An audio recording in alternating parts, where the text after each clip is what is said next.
Bonjour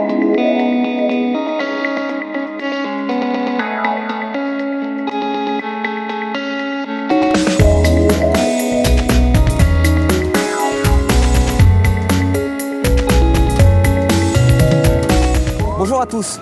Comme les femmes, de plus en plus d'hommes ont recours à la chirurgie esthétique avec une ambition, un mot d'ordre, l'amélioration de soi. Aujourd'hui, je vous emmène direction la Belgique, à Bruxelles, à peine 1h20 de Paris pour un numéro spécial consacré à la transplantation capillaire. Messieurs, c'est pour vous.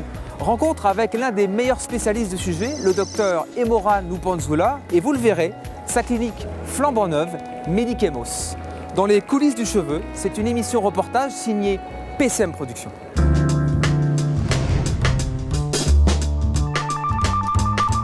Docteur, bonjour.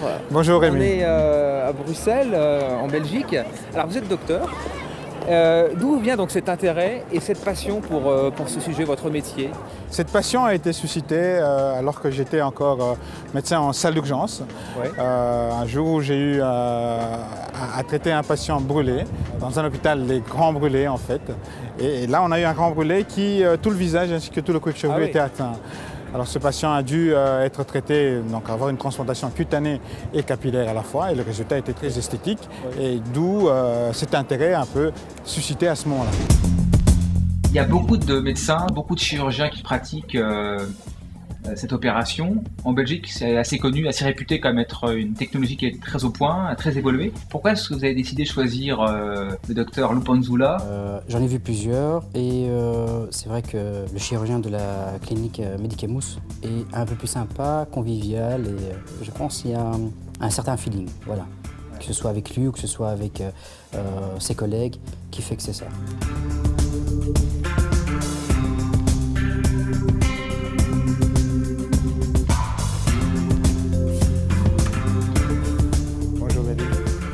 Comment allez-vous? Très bien, Très bien, je vous en prie. Venez, installez-vous. Le patient, quand il arrive, c'est toujours un déplacement, ils viennent de l'étranger. Pour qu'ils ne soient pas perdus, on envoie un chauffeur pour aller les chercher à la gare ou à l'aéroport, peu importe d'où ils arrivent. Le patient, il est pris en charge du début à la fin. Avant, on le prépare, on l'appelle pour le mettre vraiment dans des bonnes conditions, lui expliquer comment ça se passe, ce qu'il va vivre, comment il va le vivre.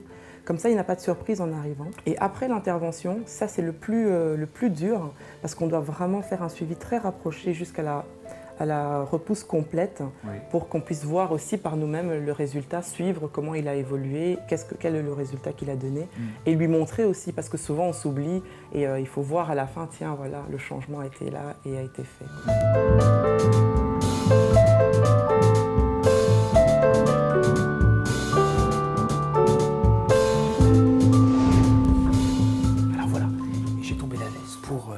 La tenue Medicemos. On va donc aller voir le docteur Lupanzula et Mehdi, le patient que vous connaissez. Suivez-moi, venez voir. Discrétion.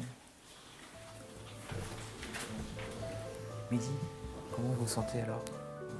Bien. Oui. Je suis plus endormi que le reste, mais La technique la plus demandée est la FUE. La FUE veut dire Follicular Unit Extraction.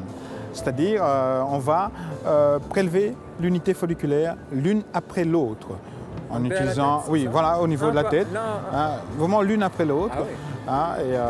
C'est une technique assez minutieuse qui demande de la patience et du temps et beaucoup de dextérité pour pouvoir prélever l'unité folliculaire entière.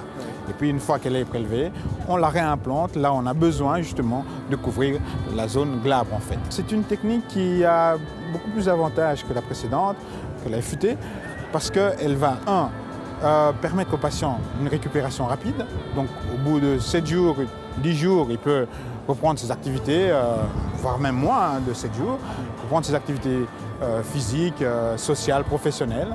Ça laisse très peu de cicatrices, qui sont des tout petits points, qui ne sont pas visibles lorsque le patient laisse ses cheveux à 1 cm. De plus en plus de patients jeunes sont demandeurs parce que justement ils ne veulent pas avoir cette large cicatrice derrière avec la technique de la bandette. Donc ce sont un peu là des avantages pour la FUE qui font que la demande est de plus en plus croissante dans ce sens-là.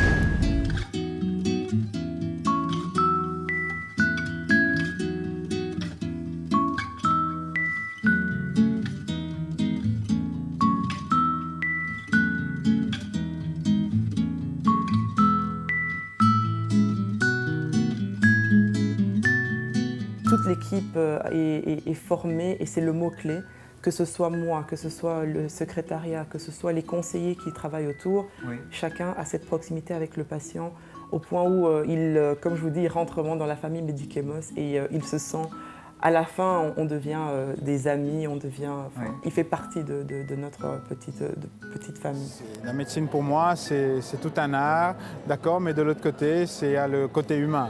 Un patient qui vient vous voir pour une transplantation capillaire est un patient qui souffre au fond de lui-même. Il a besoin d'un soutien, d'une assurance.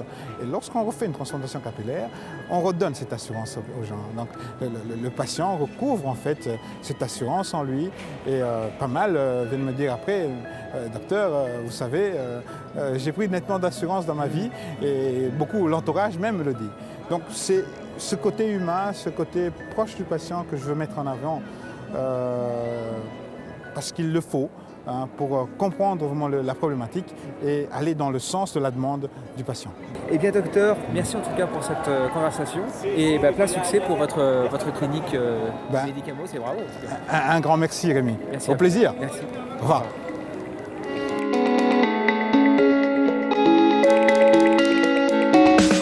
Notre émission touche maintenant à sa fin. Je remercie particulièrement le docteur Emoral Luponzula et bien entendu toute l'équipe de la clinique Medicamos. Je vous dis à très bientôt pour un prochain numéro. Au revoir.